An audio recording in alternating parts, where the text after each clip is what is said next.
আমরা কি করি দ্বিতীয় স্তরে? দ্বিতীয় স্তরে কি করছি কি, যে বাগধ্বনিগুলো আমরা জুড়ে জুড়ে কিন্তু শব্দ তৈরি করছি, শব্দ দিয়ে পদ তৈরি করছি, পদ দিয়ে বাক্য তৈরি করছি।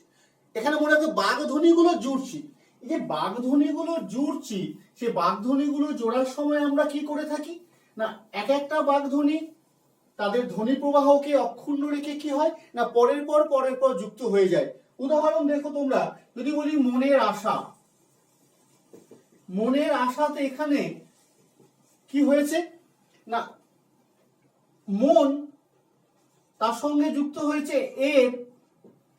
আচ্ছা, এখানে মন শব্দের যে অর্থ আর মনের শব্দের যা অর্থ, এই দুটোই কি এক? অবশ্যই এক নয়। এই দুটো শব্দের মধ্যে অনেক অর্থের মধ্যে অনেকটা পার্থক্য আছে।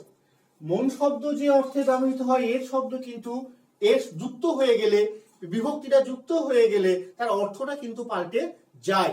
এইভাবেই কিন্তু আমরা ধ্বনিগুলোকে পরপর সাজিয়ে আমরা কি তৈরি করি, শব্দ তৈরি করি।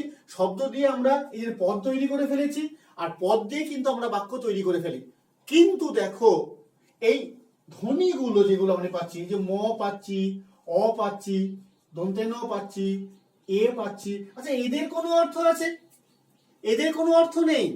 ধ্বনিগুলো, ধ্বনি খণ্ডগুলোর কোনো অর্থ নেই, কিন্তু ধ্বনি খণ্ডগুলো অর্থ তৈরি করার ক্ষেত্রে খুব গুরুত্বপূর্ণ ভূমিকা করে, বা বলতে পারি ধ্বনি খণ্ডগুলোই অর্থ তৈরি করে। 3 নম্বর। 3 নম্বরে কি? 3 নম্বর হচ্ছে ধ্বনি থেকেই তো বর্ণের জন্ম। ধ্বনির লিখিত রূপ দিলে বা ধ্বনি প্রকাশ করবার জন্য যে সংকেত ব্যবহার করি তাই তো বর্ণ। কিন্তু ধ্বনি আর বর্ণের সম্পর্কটা খুব সহজ সরল নয়। যেমন দেখো, আমরা মুখে কি বলছি?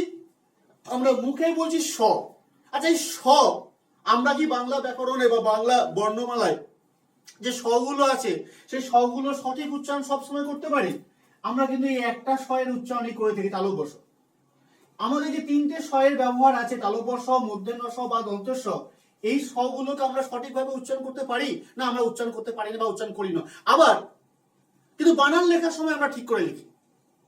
আশা আর আশা, হোপ, আ তালব্য সহায়কার আশা আর আ দন্তের সহায়কার আশা, একটা হচ্ছে হোপ, একটা হচ্ছে কাম। কিন্তু আমরা উচ্চারণ করবার সময় এই দুটো স্বয়ের পার্থক্য করতে পারি? তাহলে ধ্বনির সঙ্গে বর্ণের যে সহজ সরল সম্পর্ক, সেটা ভেবে নেওয়া কিন্তু ঠিক হবে না। আবার দেখো, অনেক ক্ষেত্রে আমরা রবীন্দ্রনাথ উচ্চারণ কিন্তু কেউ করি না, রবীন্দ্রনাথ উচ্চারণ করি।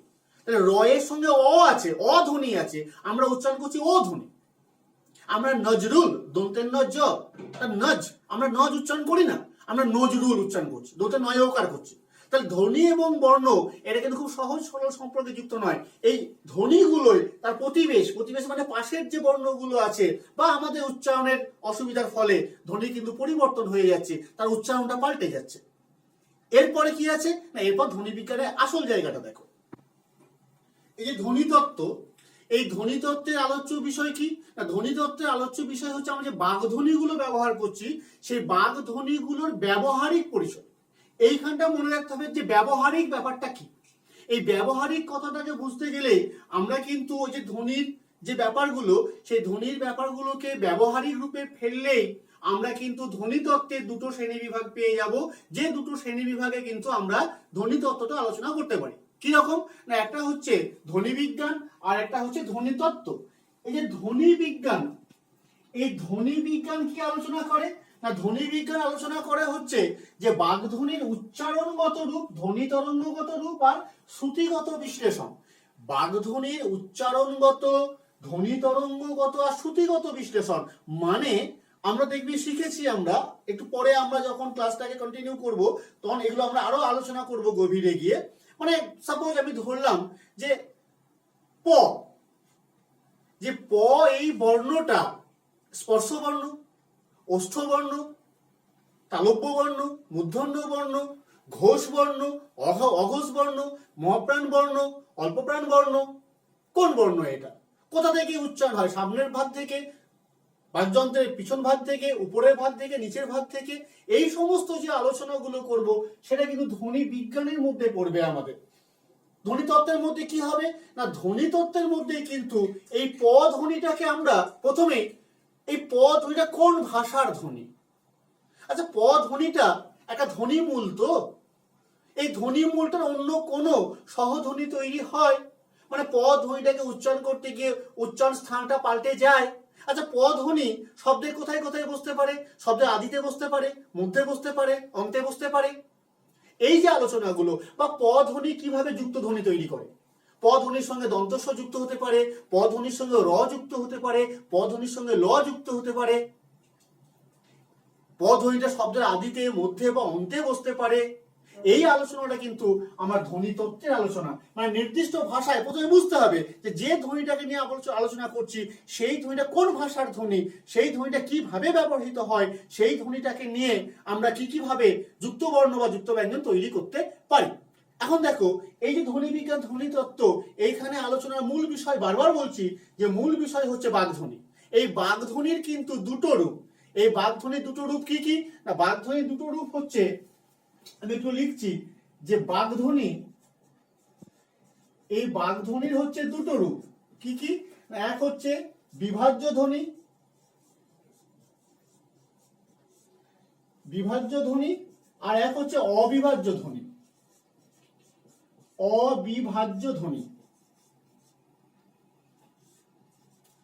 বিভাজ্য ধ্বনি কোনগুলো?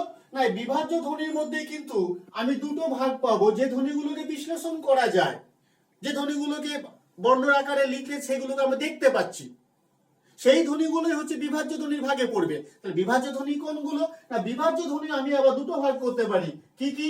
না, বিভাজ্য ধ্বনি হচ্ছে এক নম্বরে স্বরধ্বনি,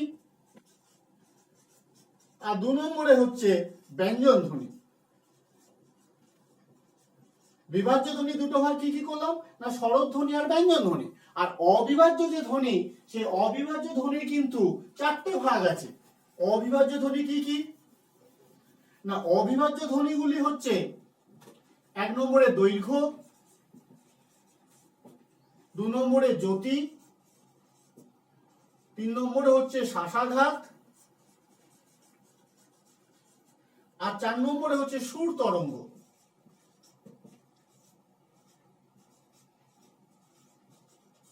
তাহলে অবিভাজ্য ধ্বনি চারটা, দৈর্ঘ্য, জ্যোতি, শ্বাসাঘাত, সুর তরঙ্গ। আর বিভাজ্য ধ্বনি হচ্ছে দুটো, স্বরধ্বনি আর ব্যঞ্জন ধ্বনি। এই প্রথম আমরা আলোচনা করব বিভাজ্য ধ্বনিগুলোকে নিয়েই।